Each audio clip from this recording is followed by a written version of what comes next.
So explain to us what libertarian is. I hear that all the time. Let me tell you what libertarian is. Libertarian is someone who says you can be as liberal or as conservative as you want to be. Just don't force others to be like you. Got it. That's what we are all about. We are all about long-term solutions, not short-term solutions. We're all about changing culture, not just changing law. Law, we have to remember something.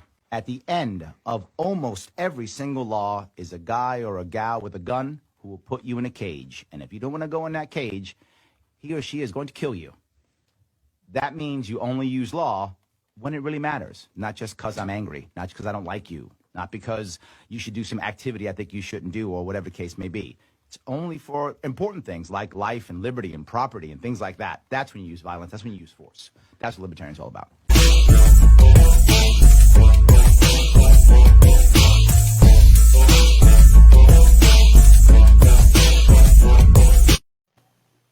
Yes, I'm here, Larry Sharpe. Welcome to Libertarians Drinking Coffee Live. I hope you liked my cool little intro I just shoved up there. Back when I was on Ebro in the morning during the campaign, this is probably now 2.5 years ago, 2 years ago, something like that.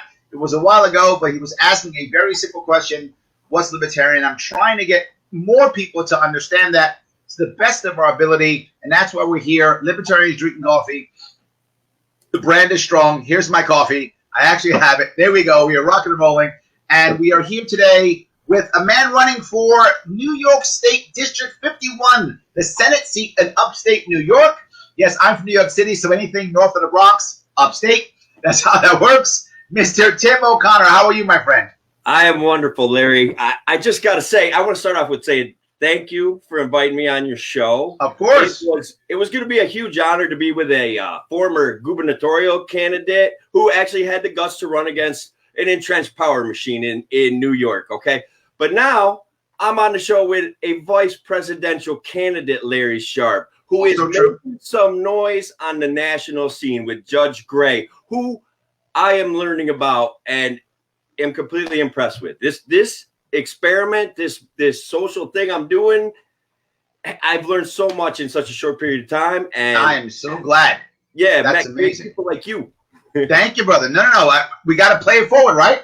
We got to keep paying it forward. Absolutely. And speaking of paying it forward, guys, if you like what we're doing, please like, comment, and share. Let people know that we're on now. Let them know we're talking about local candidates that really matter, guys who are going to make real impact. And speaking of impact, Tim, I have to ask the obvious question, right?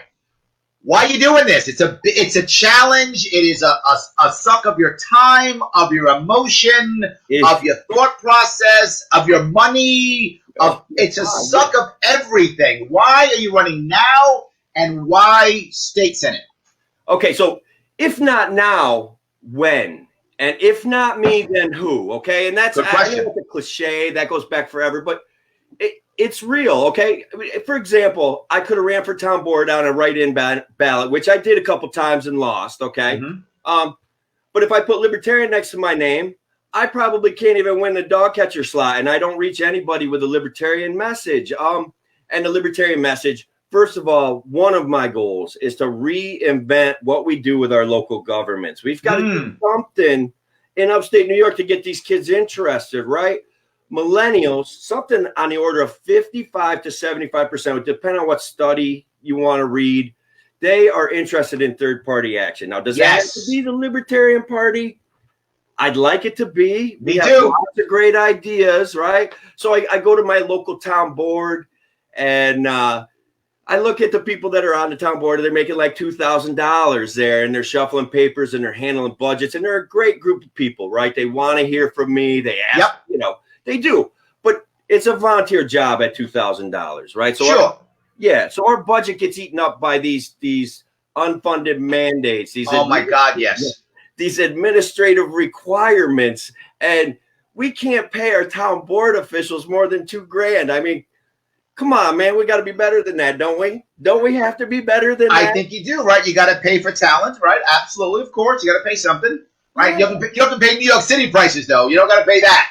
Right. But you got to pay something. Right. Absolutely. So you're saying, if I get it right, the reason why you decided Senate is because you think that's going to be the best way that you can get the message that most people hear you and you'll be able to say what you want to say. Did I get that right? I would say you hit the nail on the head. You know, you practically wrote it for me. I could run for county board in Otsego County. I could run for a town board.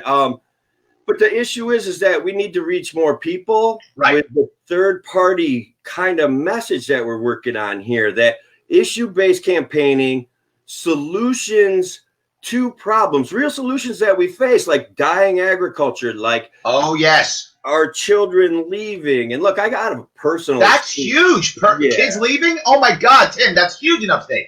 I have a personal story there, right? I'm going to give a shout out to my 28-year-old, just turned 28-year-old daughter, who is a lawyer in Virginia, working on the front lines of things like weed legalization and making telemedicine viable and legal, so we can't be suing doctors and stuff like that every time they don't see something over the computer, but still get this cheaper way to access healthcare for people like me, really. You know, I can sit at home and I can say, Doc, I got a headache and I got a fever. Can I get some medicine? And they say, beep, beep, beep. Yup, here you go. Yes, absolutely. And so it's a complicated issue, believe it or not, it seems to me, because I wish he was in New York. Yeah, it seems to be like it'd be so easy. I wish your daughter could find work in New York and I have to go to Virginia. Well, and again, let's put that out there as one of my reasons I'm trying this, okay? I would love to have had her come back here and work on these things. It would have been amazing. It would have been great for our community. And our community, which helped produce her, lost her as an asset. Yes. So, and that's happened. I got two more that I want to stick around. They're 16 and 14, and the odds of it are zero, right? Yeah. Right now. They're going to be like, and maybe one of them wants to be a computer programmer. So maybe he computer programs from home or from wherever he goes because he has a talent for it. The other one wants to do some performance, and she wants to be a doctor of psychiatry and help younger kids, you know. So what are the odds that she's going to find success in our small community? Almost anywhere in Senate District 51, what are the odds that she's going to find success? I got it. Good, so I feel like those are your issues. I mean, you touched a couple of issues, and I'm sure you have a lot of them. Yeah, millions. You want to get your issues out. For a lot of people, the COVID scare kind of changed their mindset a bit. So let me give us like a pre and post COVID. Pre-COVID, right? Were there one or two big issues that you were your flagship issues or no? Oh no, I have a huge issue, right? I the biggest issue of all. And it's going to be like two things that kind of combine, right? Lack of economic opportunity in upstate, central, Senate District 51, and all over upstate. Okay. Lack of economic opportunity. And then the fact that taxes are too high. We have bipartisan commissions asking for money to do a study, to give us the answer to why people are leaving. And I could tell them taxes are too high. There's too many regulations, and every single time you turn around, you feel like you're going to get a boot put on your neck for something simple like serving your neighbors. Period. Okay, that's absolutely real.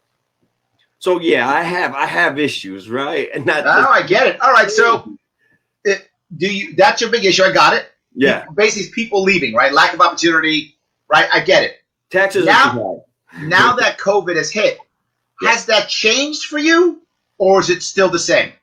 Well, it's got to stay the same, right? Because tourism in Otsego County and a lot of Senate District 51, tourism is our number one revenue generator for the county to spend money on, which is great. Except for this year, two of our major contributors to the tourism industry, and actually it's two major businesses, one tourism industry, and that's baseball, right?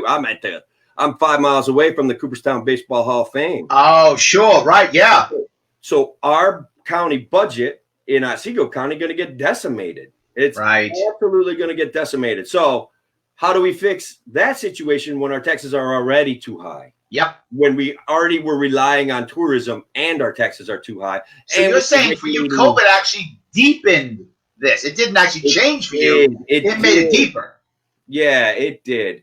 And then I got the personal solutions to COVID, right? We stand by our neighbors. I had to go file some paperwork with the New York State Board of Elections today. And I'm talking And I'll talk to anybody, anywhere, anytime. So reach out to me on my Facebook page, message me, stuff like that. I'll reach out to anybody, anywhere, anytime. So I'm talking to the girl at the post office. She has a cool face mask on. And I'm like, where'd you get that? She's like, I made it.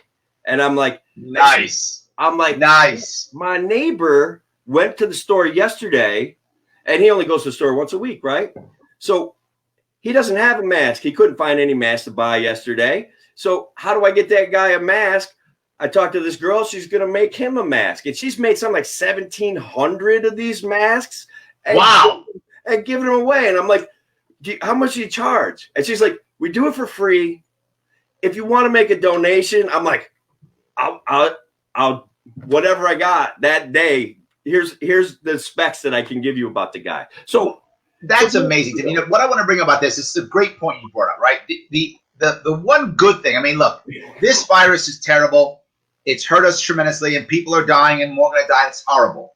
I'm trying to find some silver lining in this horrible situation, and there's one that I think that does come out, and that is most people believed that the individual wouldn't show up, that community would not show up, that private sector would not show up, that volunteerism would not show up, and they were all proven wrong. They all showed up. They absolutely did.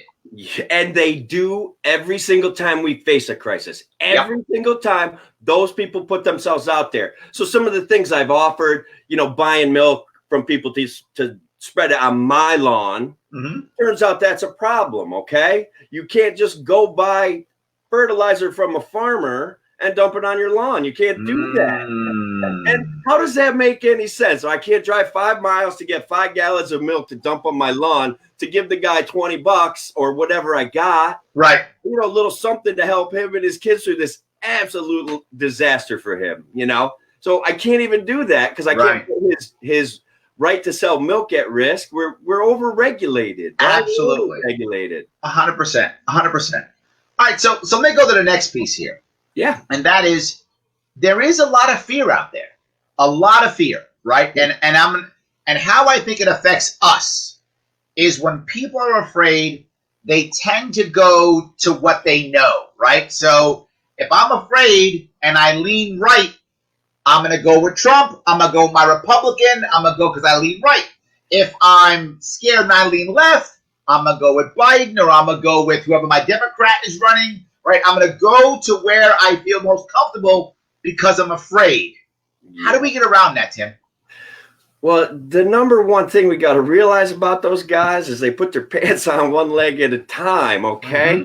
If they're nervous and look, I don't want to be offensive, but panicked authoritarians do. Panicked authoritarians do, man. And I'm sympathetic to both of Governor Andrew Cuomo and President Trump. I'm sympathetic to the situations that get politicized. I don't think that COVID is something that should be politicized, at least to the best of our ability. We see some flaws in the system probably as a libertarian. I'm interested in statistics, even though I'm just a nail pounding carpenter for the last 30 years. I took statistics in college. And so I'm interested in statistics. I think there's some problems with the way that statistics are being presented, right? So when I look at Cuomo and I look at Trump and I look at people joining each camp, all I can say is we're responding to guys who have politicized this situation, at least to a certain extent, and sometimes accidentally, okay? I want to give everybody in the world the benefit of the doubt when it comes to this disaster, and I mean everybody. So when we were talking about seasoned ventilators, that was very disappointing to hear. And you could get a ventilator from just about any place in the state to just about any place else in the state in 5 hours. Yeah. 5 hours. So do we need to seize them? And what happens when we threaten to seize stuff? Exactly. To see stuff. We have a boating accident, man. I know. I know. I'm with you. This is the point that I bring up before, right? If you look at if you look at most polling, most Americans believe we should be in lockdown. About 70% or so believe we should be in lockdown. What does that mean? Most people would self-quarantine without forcing them to quarantine. Yeah. Most do it anyway. And as more do it, others follow. That's what happens anyway, right? If you just said, look, it's the right thing to do, as you said, people tend to step up. Maybe not always right away, and there's some belligerent ones, but eventually you finally start doing it because we're all doing it. But the second I say, Tim, you better do it, that's when you go, I'm not doing it. I'm driving to Albany and waving flags, man. Absolutely, yes. That's exactly what's happening. Yes. Yeah, it is. There's no requirement to make it for. I agree with you completely. I think not just that. Can you tell me that if, I don't know, New York City called up Utica and said, Utica, we're in trouble. We need 500 ventilators, and Utica didn't need them, they'd go, no, of course not. They can't, man. They'd shove it on a truck and it'd be down there, like you said, in 5 hours. Yes. It'd be there in 5 hours. Yeah, if they put the hammer down, they could be there in 3.5. All right. Oh yes, I was using your numbers. Yes, but of course. Yes. I'm joking around. I'm sorry. Yes. So we're all of our professionals, the hospital leaders, they were standing at the ready. They were saying, look, we're waiting for people from that situation. This is a disaster. We've got to help. Sure, you have to prepare and protect your community. Yes. But you also have to help sick people first. That's what we have to do. Absolutely. And so the community people, you can see them arguing on Facebook, and they're looking out their window and say, don't come take our ventilators and stuff like that. And it's like, okay, I understand that. But we were ready. We were prepared. And we still are, right? We're not getting hit with COVID the way that you guys are. And I'm in the belly of the beast, man. I'm literally in Queens, New York. I'm in the worst hit place. Yes. So we're so many of us, most of us, and the guys in positions, the ladies in positions to make decisions are standing ready, still standing ready to help out however they can. So absolutely. We can't confuse the message. We can't say, all right, so people in the community are upset. They deserve to be upset. They deserve to be nervous because this is real, okay? So yeah, go ahead. I'm sorry. No worries. So let me now, with that in mind, you spoke about farmers, right? You brought that up. Dairy farmers, particularly. Most people particularly in cities, don't know the difference between a dairy farmer and a non-dairy farmer. They have no idea. Most don't. So let me ask, are there any niches that you think are naturally going to be like, Tim, that's my guy. I get it. I'm in. Do you think there will be people in niches who will your message is going to land for them?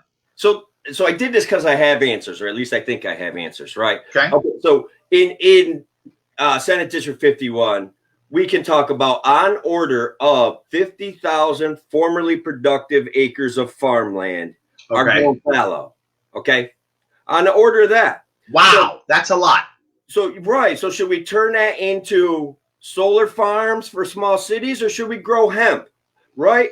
Should we grow hemp? Should we grow marijuana? And should we make that just a little bit easier for my neighbor to go out and plant some seeds, keep an eye on his crop, and help him find a way to sell it? You know what I mean? Like we got to think about stuff. We got to revolutionize this stuff. Okay. So you think farmers are going to be natural? They're going to hear your message. Is that what you're saying? Well, okay. So even in the farming communities, you got big, huge industrial farms. Sure. And you have tiny little 150-acre plots of land. So the big, huge industrial farms, and again, whether it's accidental or on purpose, get to pay lobbyists to craft legislation. That's on purpose. I'll say that. Don't worry. I'll say that. District, so I got to be careful there. Gotta be political, but yeah. So it is on purpose. Okay, they buy regulations. That's of course. Okay, I'll take a hard line there. They're buying regulations to keep little guys out of this business of trying to make money. So hemp is a big solution. If we go into major hemp production in agriculture, like I don't think we grow it.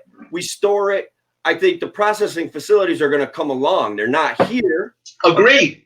No, I think you can see this if you look. The example I always give in this world is for New York State. For you guys who aren't in New York State, this may not be obvious for you, but for us, we saw it with the beer industry, the breweries, right? We saw when they began to loosen regulations, all of a sudden, now we've got all of a sudden people having breweries everywhere. It began to pop up. People came back. The use stayed because it was cool and sexy and new industry. I think the example's there. And what did it take? It took the government at least trying to get out of the way. Now they handed out money to get some of this stuff going. I think it's easier to just say, hey, look, you want to have a plot of hemp in your backyard and you got a way to sell it? Do it. Do it. And I don't want to come across as anti-green energy, but if you take and build a solar panel farm, guess what? 20 years, that's the lifespan of a solar panel farm. You ain't getting that back to make food. It ain't happening. All right. You are committed for 20 years to produce electricity because you made a huge investment. And so I kind of like windmills. You know, if we're going to do this big green energy thing, windmills. Up here, there's room for them and to still produce food. Or you just brought up something very interesting, Tim, that I hadn't actually thought of. You know, the idea of how things change so quick in our world today, right? I mean, things change. The biggest companies, you know, weren't around 30 years ago, right? The jobs that we're doing now 10 years ago didn't even exist, right? Right. It's a whole different world. You commit to a solar power farm, you've committed to 20 years of no change. That's my lifetime, right? I'm 54. Right. If I decide to take my 10 acres, put a solar panel farm on it, that's gone. All right. It's till the end of my life. And if my kids don't take an interest in it, it's not worth it. Right. So if you want hemp, we could change over. Yeah. I'm sorry. What'd you say? I said hemp, we could change over, right? Oh, if you went hemp, 2 years later, we change it over to whatever is the thing. And weed, it's a rotatable crop, right? Right. If summer's hemp, if hemp bottoms out and you want to grow soybeans next summer, you can do it. You might have to spread some different kind of fertilizer. You might have to you're the farmer. By the way, farmers don't just put dirt over stuff. They know stuff. We go back to Bloomberg's campaign pledge. It was the most embarrassing thing I'd ever seen. And I'm trying to be polite to everyone, but farmers work hard every single day. Okay? Yes. They got to know things like, okay, I grew soybean there 3 years ago. Corn's going to grow good next. And you know what? They're going to message me and tell me I'm wrong. So I get it, man.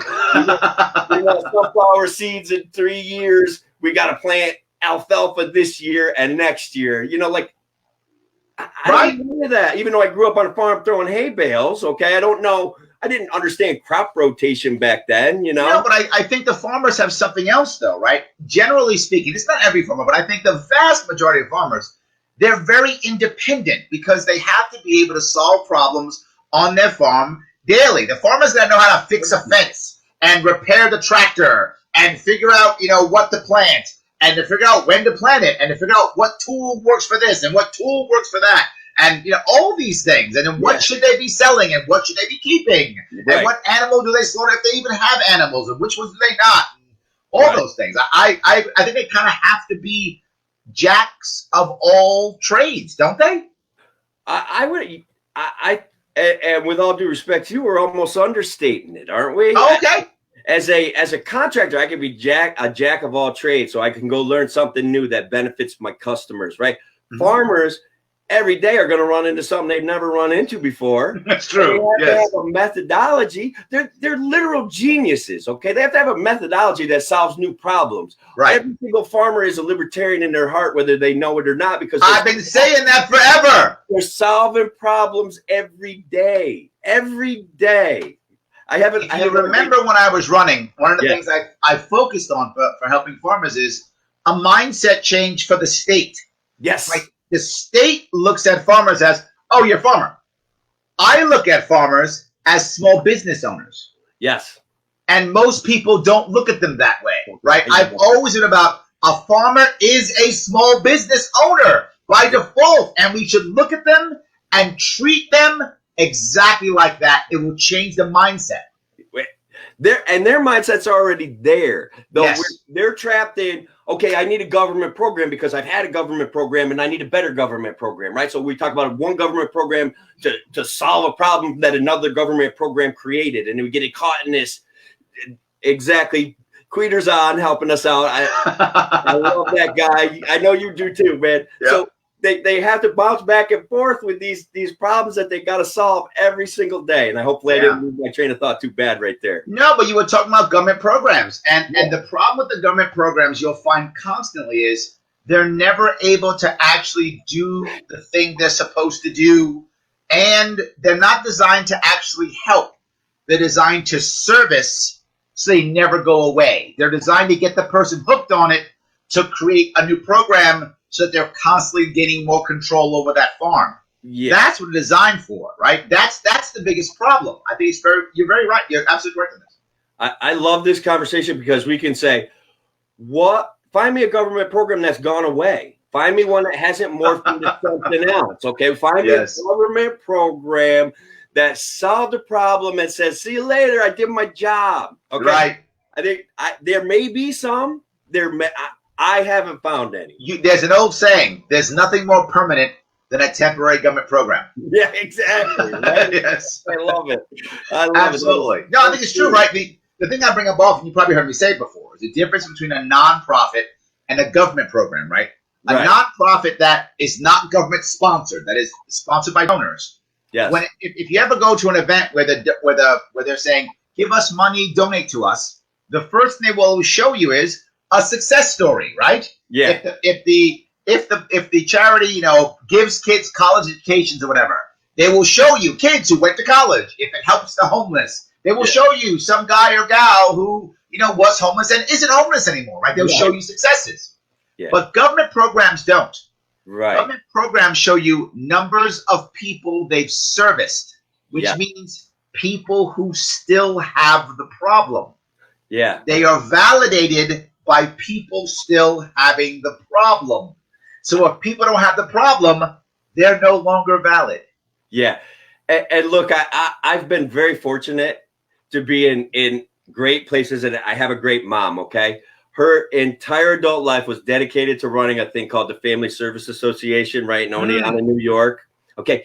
And that is a private charity that did create solutions to problems. My mom crafted a parenting course, okay, so that people could come in, learn how to, those moments that sometimes when you're poor and you're stressed out, how to handle those situations, to move beyond that and be an effective parent, be an effective advocate for your child. And my mom crafted that kind of notion right in Oneonta, New York. Okay. Their teachings made it to, seminars and books and stuff like that. And on that note, it's a local charity. It's called the Family Service Association. Love it. They need help every single day. I ran a golf course or a golf tournament about 7 times to raise that money towards my mom's, she was heading to retire.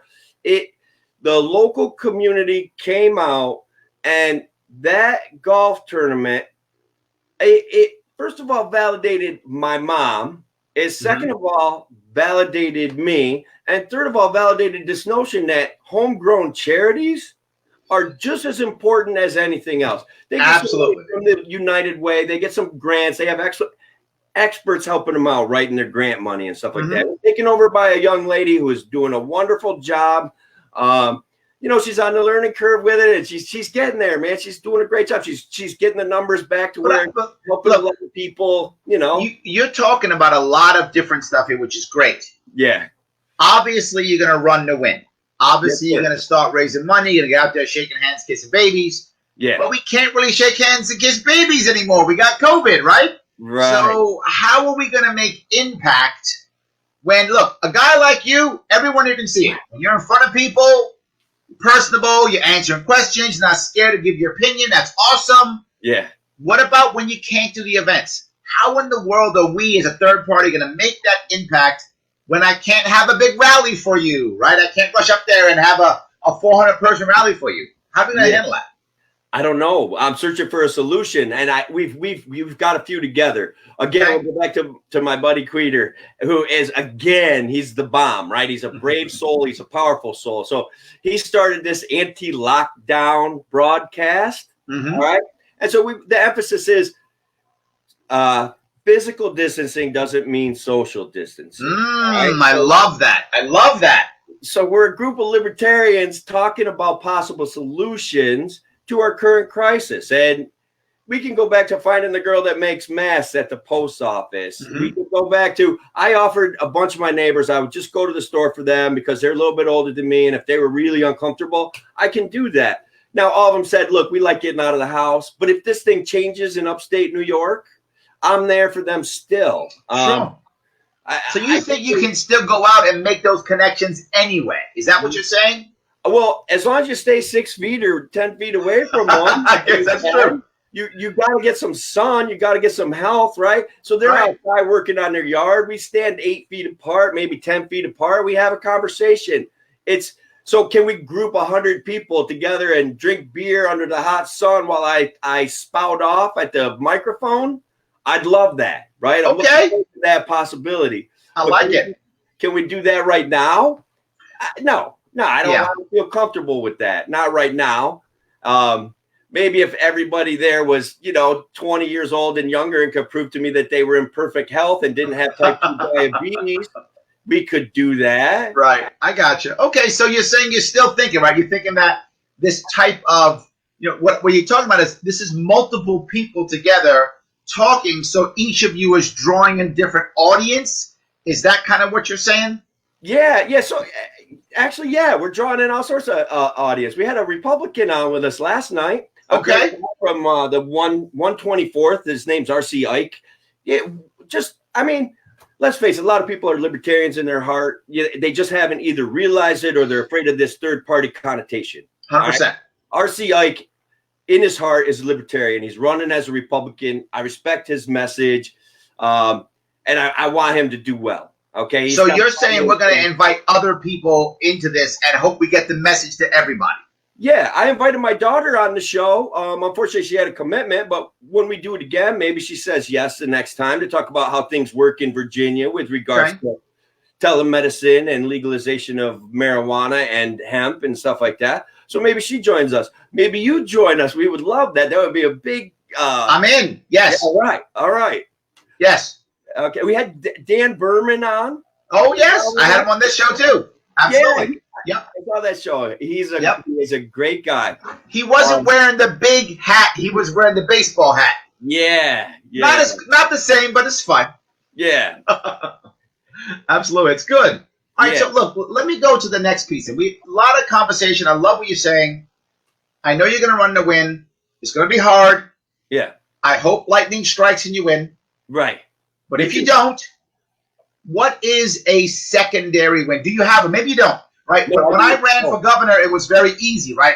My consolation prize was ballot access. So very easy for me to have a consolation prize. Not as easy for you. Is it or isn't it? I don't know. Right. So in Senate District 51, almost 20% of the people are non-party affiliated. Okay. How many you say again? How many? 20% of the people in here. Okay. So in Senate District 51, 20% non-party affiliated. So I reach a few of them and they say, all right, I can see the sense in a third party. Maybe they join the Green Party. Maybe they give the Libertarian Party a shot. Maybe they join Working Families Party. Maybe they get interested in issue-oriented solutions and they can realize that maybe we can make a difference. Now, they're not going to realize that without me trying to help them realize that because at some point, right, we're trying to change a mindset about governing, right? We look at Democrats and Republicans, and one of them goes, hey, I got a program that's going to help a lot of people. And the other one goes, that program is pretty good, but I can manage it better. We could be more responsible managing that program that doesn't even exist yet. So libertarians are going to say, well, let's start here in our local communities. Let's talk about what our obligations and responsibilities are and what our rights are. And so that goes to this homegrown making decisions about what's best for our communities, our counties, and stuff like that. I don't mean to be a nudge here, but I'm going to nudge you a little bit on this one. Okay. How do we know that you got what you wanted, right? Is it going to be, are we going to see an uptick in libertarian registration? Are we going to see a current politician change his or her policies? Are we going to see a policy be removed or changed? Are we going to see you in the newspaper, right? Are we going to see you on TV, right? How do we know that, hey, you know what? Tim wanted impact and he got it.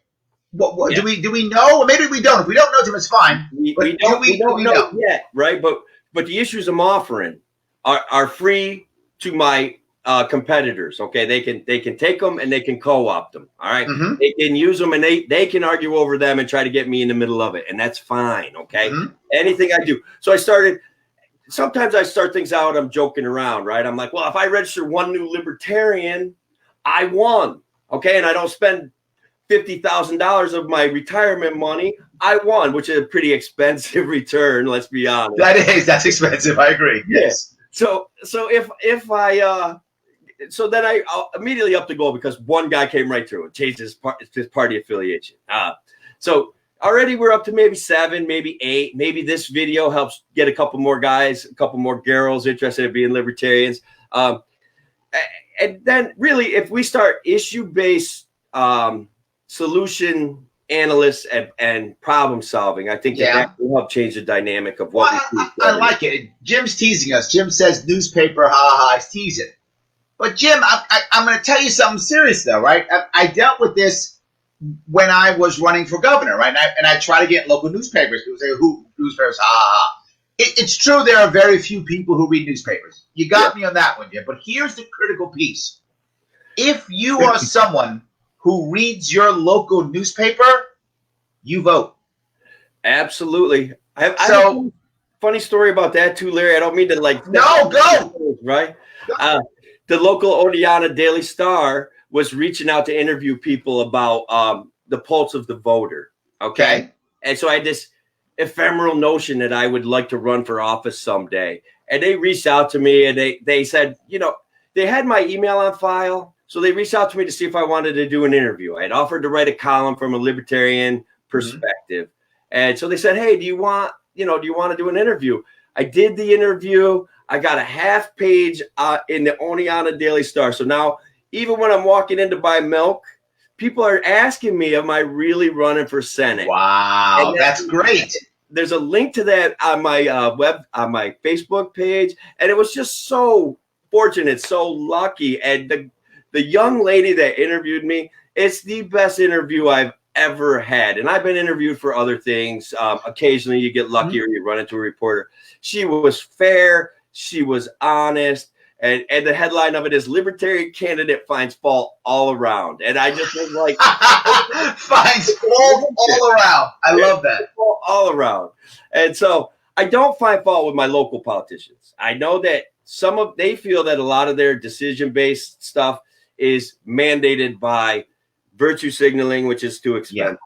Okay. It's mandated by New York State, which creates rules. And so we got to ask ourselves, are we being served by our government or being ruled by our government?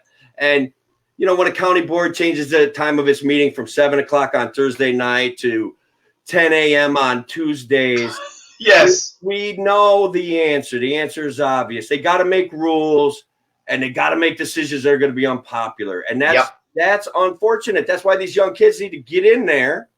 Agreed. Offices and then take my job away from me and I want 3 elections, right? I want to be elected 3 times, let's say. I love it. Take my job. Take my job in 6 years. Take it, okay? First of all, it's going to be a life-changing amount of money for me. I got to be honest. I'm not going to lie. This is going to be great. I'm going to be able to serve the people of Senate District 51 and make a real positive impact. I know that I will. I know that I will. I believe that I will.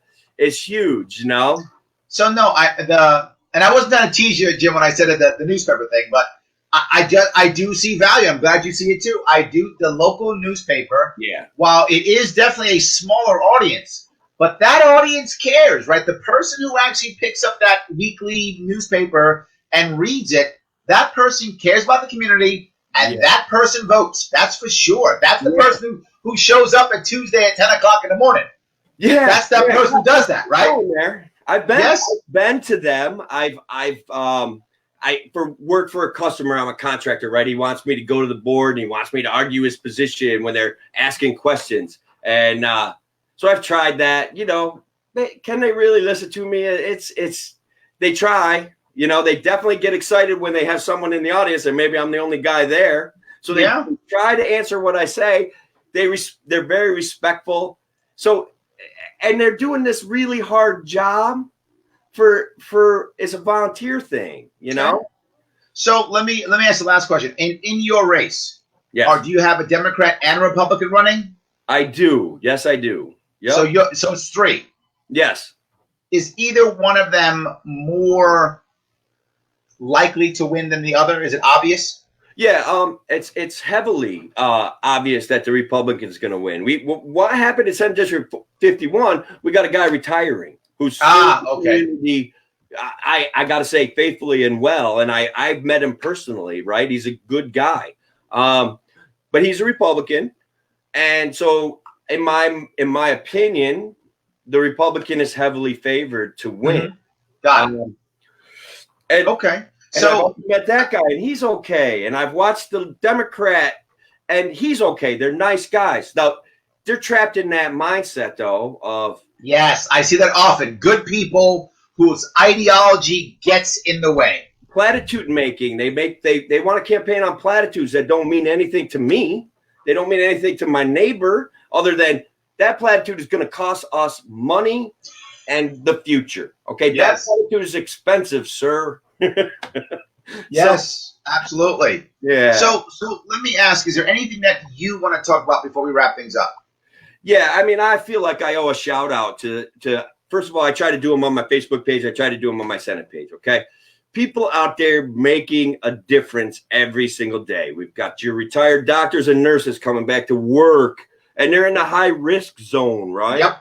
My garbage guy comes and picks up my garbage still. He hasn't given up. He's battling the elements, and he's battling the fear of a disease, okay?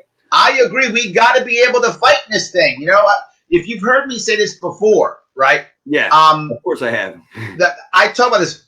I'm a Marine, right? We got to be able to function in every type of battlefield, whatever that is. Yeah. If we don't figure out how to survive during this, crisis, there's going to be another virus eventually. I hope not soon, but it's going to happen. Yeah. You've got to figure out how to survive in this environment for sure. Yeah. So my wife is an essential employee at Springbrook, which is a direct care provider for kids with heavy autism. They're not just on the spectrum, right? They're challenged every day. So it's a residential facility.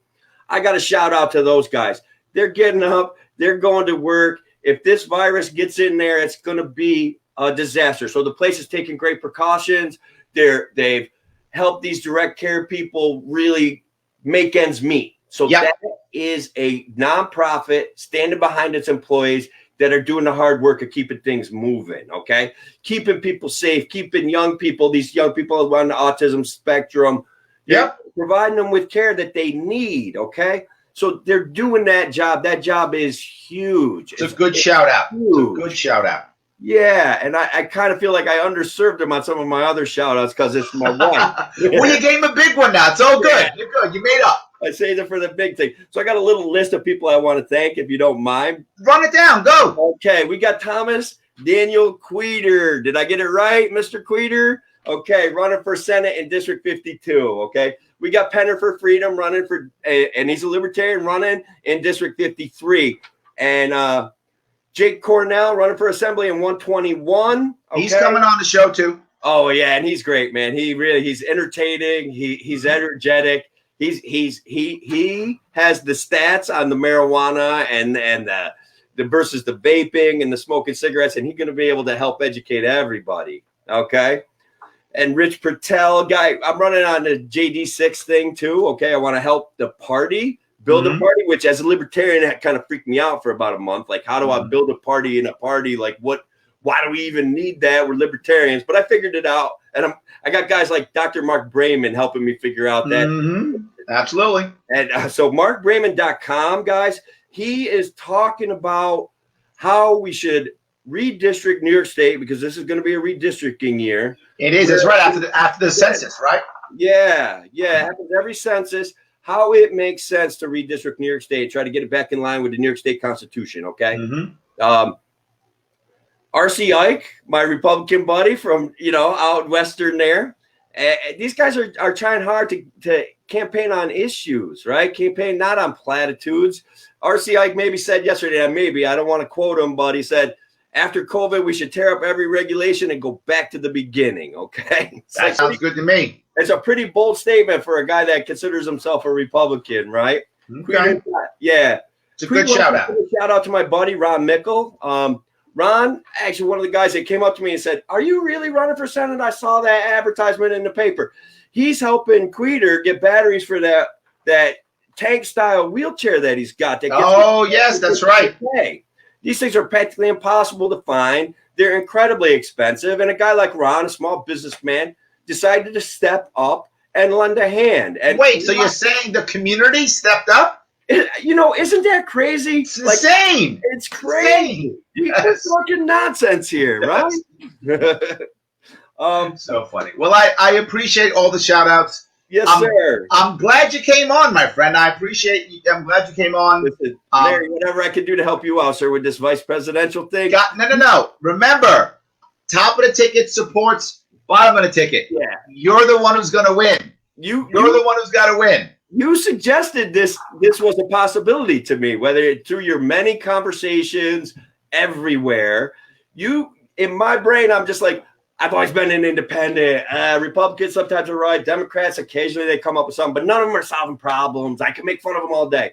But then I hear you have conversations about the things that I've been thinking about for years. And I'm like, man, maybe I can help that guy and maybe that guy can help me. Like, this has been a great reward for me, right? I am very happy to hear that, my friend. Finding people like Queter and Penner and you and Braven that think like I do has been such a reward, man. This is the future, brother. Yes, sir. I hope so. All right, my friend. The future for everyone if we get there. Absolutely. We're on our way. Thank you for coming on. I appreciate it. Guys, thank you all for watching. Head on over to his Facebook page. Support him. It is definitely an important race. Let's make some impact. If we can win. If not, let's make some impact. Have a good one, guys. Thank you, Larry.